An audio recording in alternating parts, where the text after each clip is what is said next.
Welcome to the Learning Pines YouTube. We hope this video helps. In this video, I will show how to make a sushi platter using an easy method. First, gather your fresh ingredients like nori, fish, and vegetables.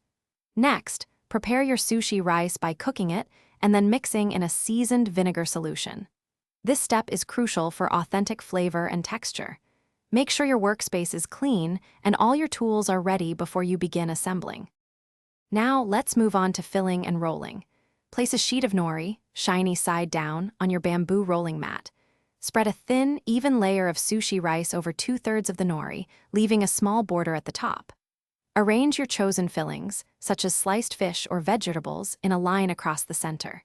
Then, using the mat, roll the sushi tightly and evenly, sealing the edge with a little water. Once your rolls are complete, it's time to slice them. Dip a very sharp knife in water before each cut to prevent sticking and ensure clean slices. Cut each roll into 6 to 8 pieces, depending on your desired size.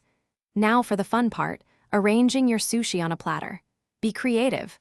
Garnish with pickled ginger, a dollop of wasabi, and a small dish of soy sauce for dipping. Your easy homemade sushi platter is now ready to be served. Present it proudly to your guests or family. Remember to provide chopsticks and individual dipping bowls for soy sauce. This method makes creating delicious sushi at home simple and enjoyable. Savor the fresh ingredients and the satisfaction of making your own culinary masterpiece. Enjoy every bite. Thanks for watching. Consider subscribing if we helped you.